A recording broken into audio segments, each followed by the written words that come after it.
dans le prochain épisode de Demain nous appartient. Tandis que la police est sur les traces d'un nouveau suspect, Manon fait une annonce à ses parents.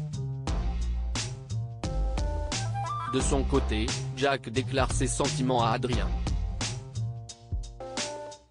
Attention, les paragraphes qui suivent contiennent des spoilers sur l'épisode de Demain nous appartient diffusé demain soir sur TF1. Si vous ne voulez rien savoir, ne lisez pas ce qui suit. Mardi 14 septembre dans Demain nous appartient. La police est sur les traces d'un nouveau suspect au commissariat. Jérémy Ferrier est entendu par la police en présence de son avocate Virginie. Bien que la police ait retrouvé de la drogue dans son sac à dos, le jeune homme jure qu'elle n'est pas à lui.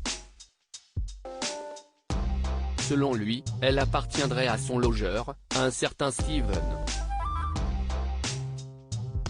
Cependant, Martin a bien du mal à le croire et l'informe qu'il sera déféré pour trafic de stupes. Pendant ce temps, Laetitia et Jaya se préparent pour les obsèques de Clément. Laetitia en profite alors pour s'excuser de lui avoir fait peur la veille puis assure qu'elle n'avait pas l'intention de se suicider.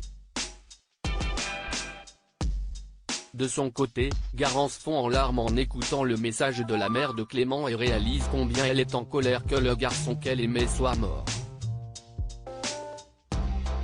Dans l'après-midi, les obsèques ont lieu au cimetière marin de la ville. Bouleversée, Laetitia peine à faire ses adieux à son fils. Comme à leur habitude, Lina et Maël n'hésitent pas quant à eux à tout filmer, ce qui ne plaît pas à Mathilde qui s'empare de leur téléphone pour le jeter au sol.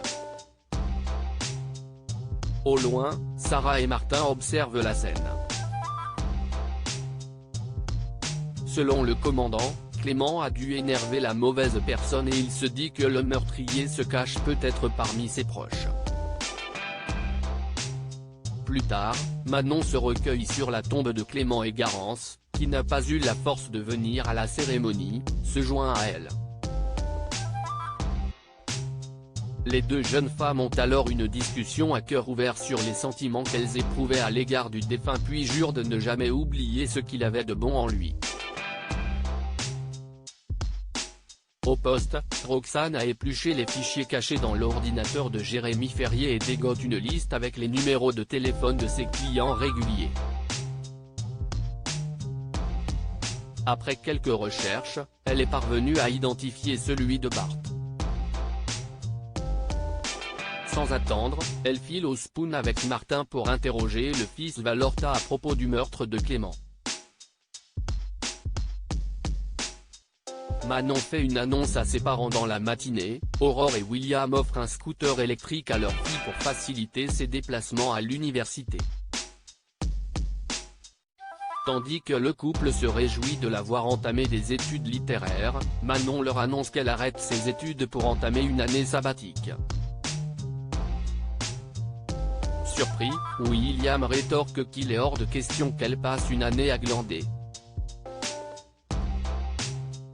Elle a beau expliquer son souhait de faire le tour du monde, ses parents refusent catégoriquement d'autant qu'ils estiment que c'est beaucoup trop dangereux pour une fille de son âge. Seulement, Manon leur rappelle qu'elle est majeure et qu'ils ne peuvent pas le lui interdire. Peu après, William donne rendez-vous à Dorian. Certain que son neveu se cache derrière la nouvelle lubie de sa fille, le médecin sollicite son aide pour dire à Manon que cette idée est une erreur. Malheureusement, Dorian trouve le projet de sa cousine super et refuse. Par la suite, Aurore et William voudraient la faire changer d'avis et sollicitent Sophia pour convaincre Manon de renoncer. Mais c'est un nouvel échec. Jack déclare ses sentiments à Adrien à la paillote. Adrien apprend à Sophia qu'il s'est vu offrir l'opportunité de diriger un village de vacances de luxe à Goa en Inde.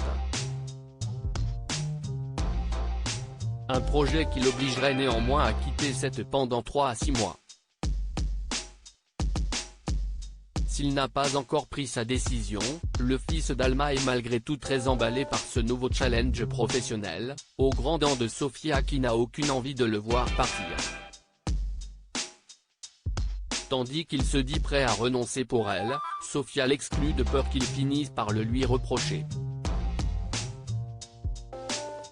Comme l'atmosphère commence à se tendre, Adrien l'a pris d'en reparler calmement mais Sofia lance qu'elle a dit ce qu'elle avait sur le cœur avant de partir.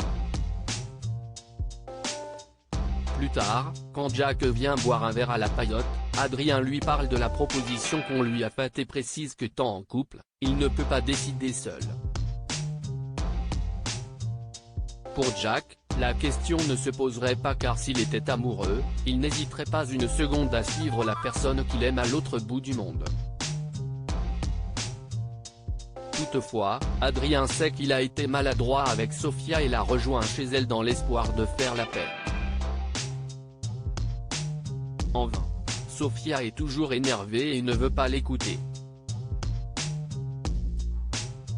Pour sa part, Jack a le moral dans les chaussettes à l'idée qu'Adrien quitte le pays pour quelque sans certitude de le revoir.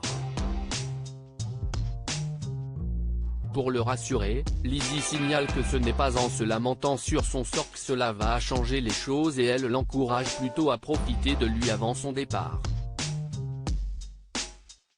Sur les conseils de sa sœur, l'adolescent contacte donc Adrien. Contrarié que sa copine l'ait envoyé balader, ce dernier lui propose de le rejoindre à la plage là où il avait prévu un pique-nique avec Sofia. Sur place, Jack écoute Adrien s'apitoyer sur son sort et profite de ce moment pour prendre son courage à deux mains en lui confessant ses sentiments. Malheureusement, Adrien s'est endormi sans entendre la belle déclaration du fils Roussel. L'instant qui suit, Jack se blottit alors contre Adrien.